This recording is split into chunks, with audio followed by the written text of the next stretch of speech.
Bonjour à tous, et je vais vous montrer quelques fonctionnalités de Windows 11 que vous devriez utiliser pour bien sentir la beauté de Windows 11. Les nouvelles fonctionnalités, peut-être auxquelles vous ne tirez pas attention, mais qui sont très importantes et qui vont vous faire aimer Windows si vous les utilisez, Windows 11 exactement, et qui vous encourageront de passer de Windows 10 à Windows 11. Donc nous pouvons y aller. La première fonctionnalité, telle que nous allons le voir,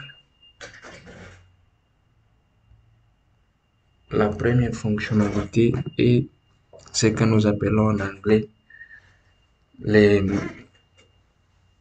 dictation with auto punctuation. Donc, il s'agit on peut dicter avec une manière et Windows se charge de donner automatiquement la ponctuation. Comment il faut commencer? Pour le faire, nous commençons par, on peut appuyer déjà la touche Windows H pour lancer la dictée. Et ici, à partir des paramètres, je peux directement activer Automatic Punctuation, la ponctuation automatique. Et ici, si j'essaie d'ouvrir un fichier que nous allons peut-être essayer de lancer et voir comment ça fonctionne, essayons de voir Notepad. Yeah, this one can function. Celui-ci peut travailler. Alors, nous allons faire ceci. Ou notre Windows H. Voilà. Et que nous lançons la dictée. Bonjour, comment vous allez? Et vous voyez directement qu'il y a là-bas un point d'interrogation. Donc, je suis à la maison, je me prépare à aller au cours.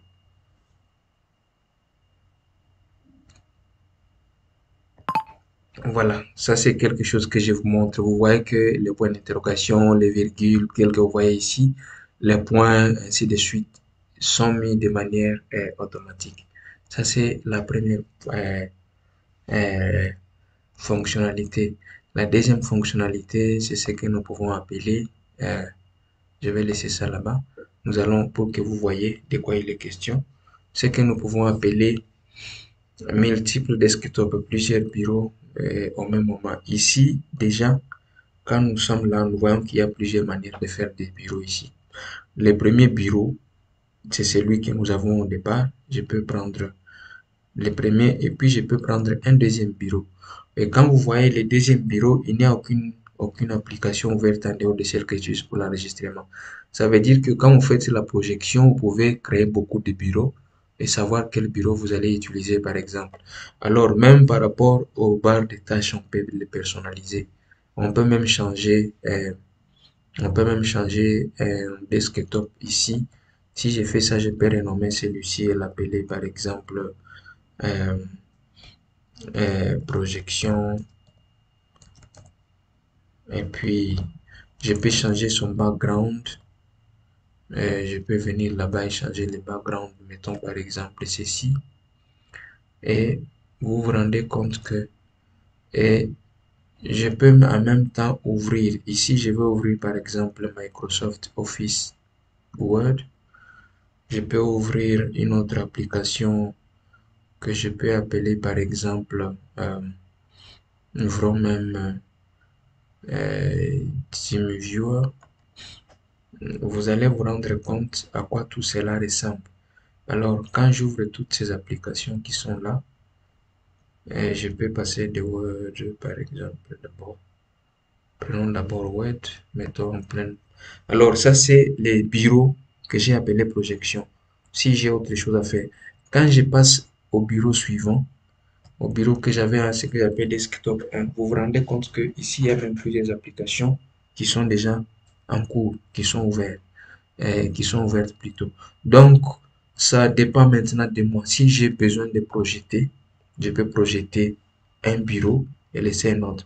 Et je peux même personnaliser les desktops par rapport à cela. Je peux ajouter autant de bureaux que je veux. Ça, c'est une fonctionnalité à ne pas rater. C'est quelque chose qui nous permet de voir comment Windows fonctionne. La troisième chose, c'est que nous appelons le Windows Snapping. Windows Snapping, c'est comment on peut diviser les, les, les, les, les fenêtres ouvertes sur notre bureau.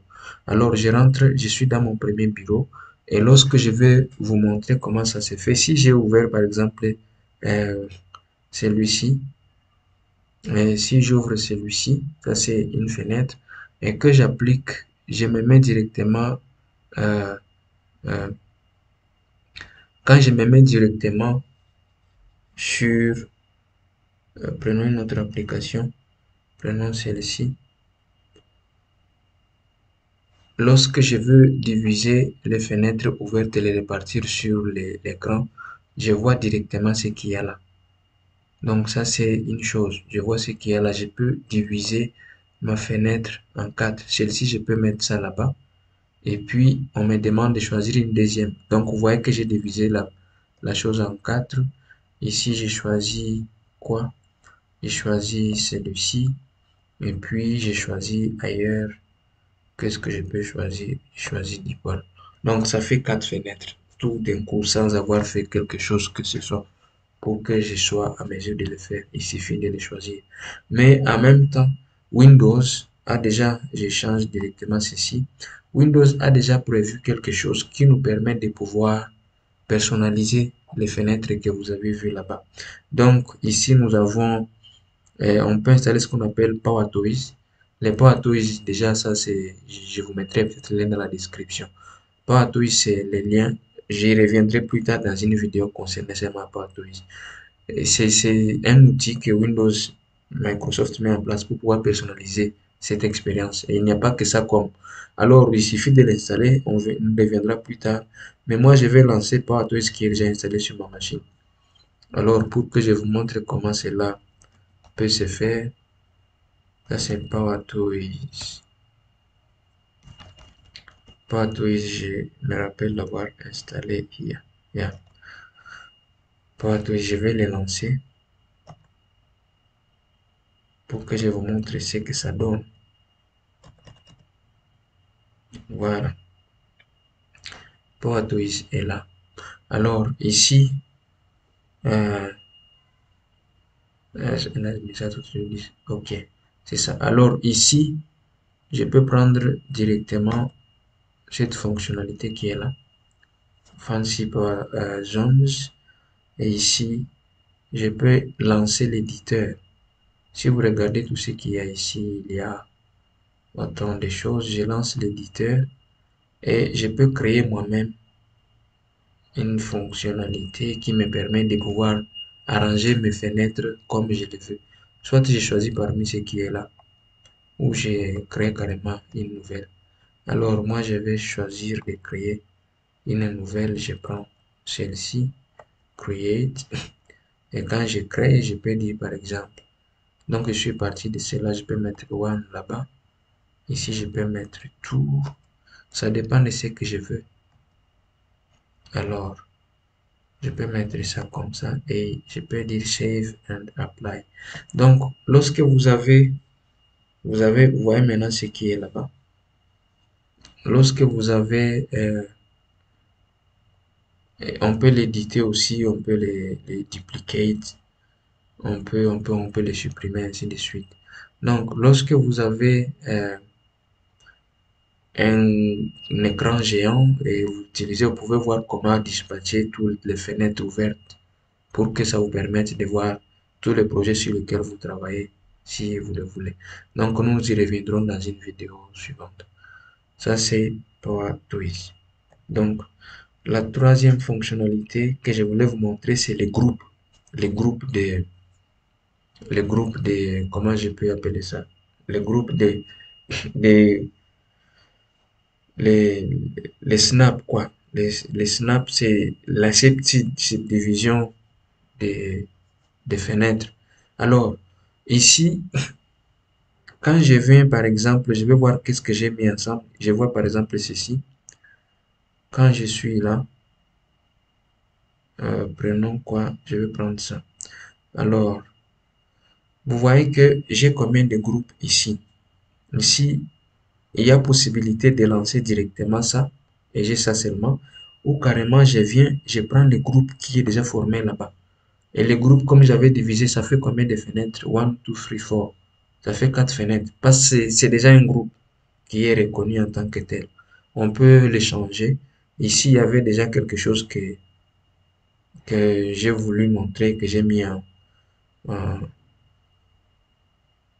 que j'ai agrandi pour toute la fenêtre quand je voulais montrer Power Twist. Euh, on peut peut-être le remettre à sa place. Et là, nous allons voir, je vais les placer là-bas. Voilà, ça c'est tout un groupe. Alors si je viens ici, ici c'est autre chose. Maintenant, lorsque je vais revenir sur les 4 groupes, si je prends ça, ça me propose soit de prendre la fenêtre en elle-même, soit je prends autre chose, ou je prends carrément les groupes. C'est ça ce que j'appelle groupe de snapping window. Le window snapping, c'est ça au fait. Ça c'est quelque chose qui n'a pas existé dans Windows 10. Mais avec ceci, nous sommes dans les bons.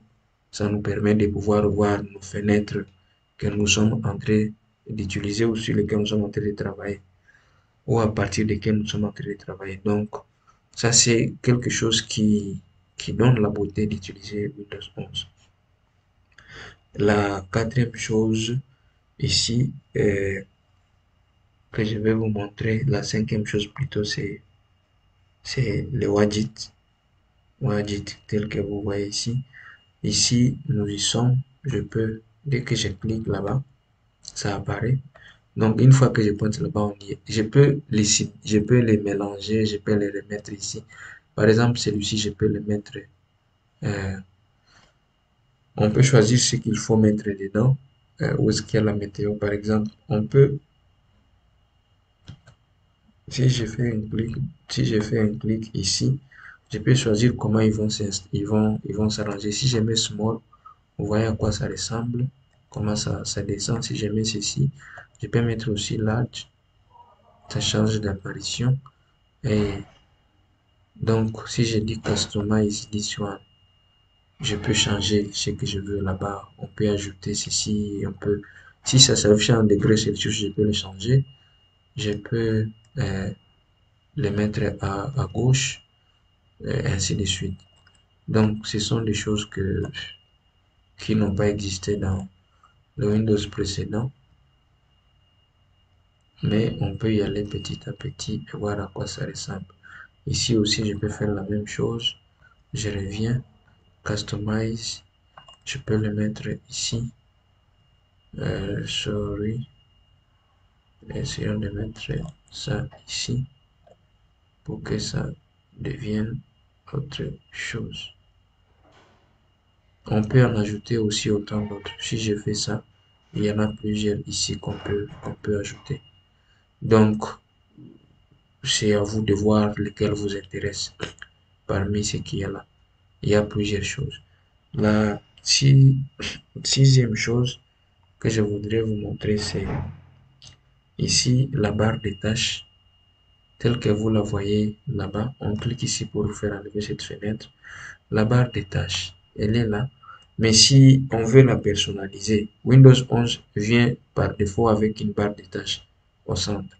Alors, je peux par exemple décider de la déplacer. Je prends ici Taskbar, barre des tâches.